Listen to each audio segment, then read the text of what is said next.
Lesson 2.6, solving equations using multiplication or division.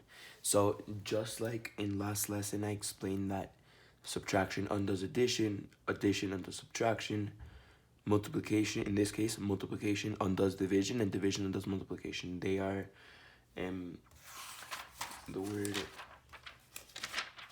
inverse operations. They undo each other. And so if you have an equation, you could do multiplication on both sides to undo division on one of them, and you maintain an equivalent equation. So the division property of equality is if ax equals b and a doesn't equal 0, because if a equals 0, then this whole thing equals 0 and b equals 0. So as long as the coefficient of x is not 0, then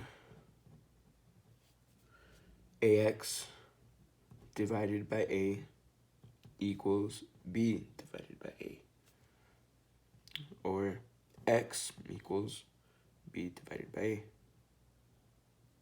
This is what I'm explaining. You could do division on both sides, and then in the multiplication property of equality, you're going to say you can do multiplication on both sides. But before we do that, let's do example 1.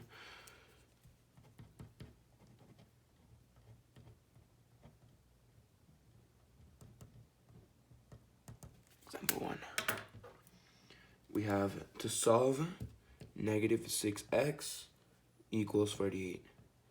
Now, to get x alone, negative 6 is being multiplied by x. So think of it like this. Negative 6 times x equals 48.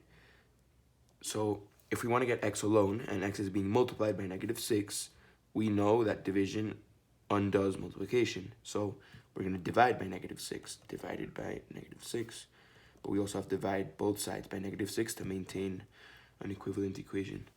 So negative 6x divided by negative 6 is x equals 48 divided by negative 6, which is negative 8. X equals 8. And if you wanted to check it, you could plug in negative 8 over here, and you can see that negative 6 times negative 8, which is two numbers of the same sign being multiplied or positive, equal 48. Now, that was example 1. Very simple. And then we get to multiplication property of equality.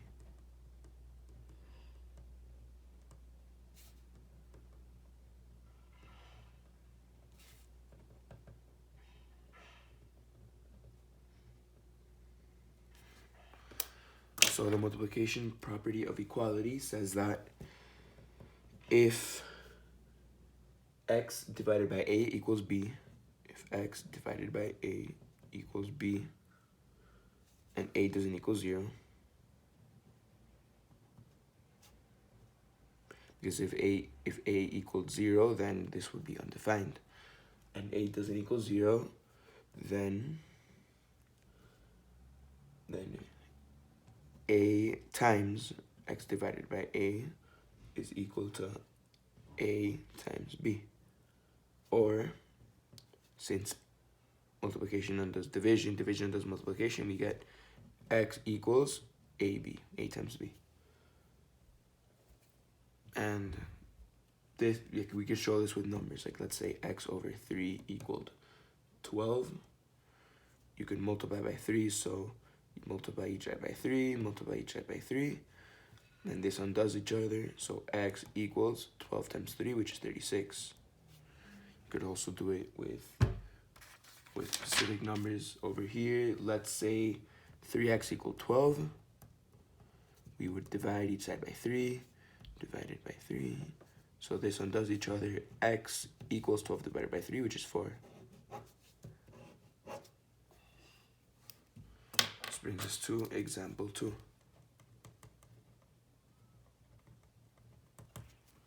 Example 2 says solve 9 equals w over 7.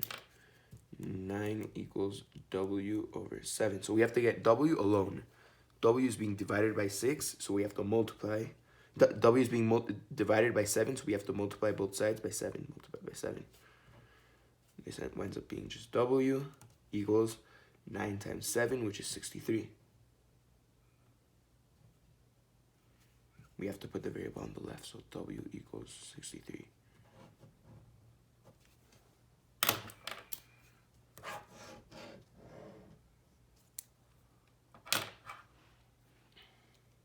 And lastly, we have a word problem for example 3.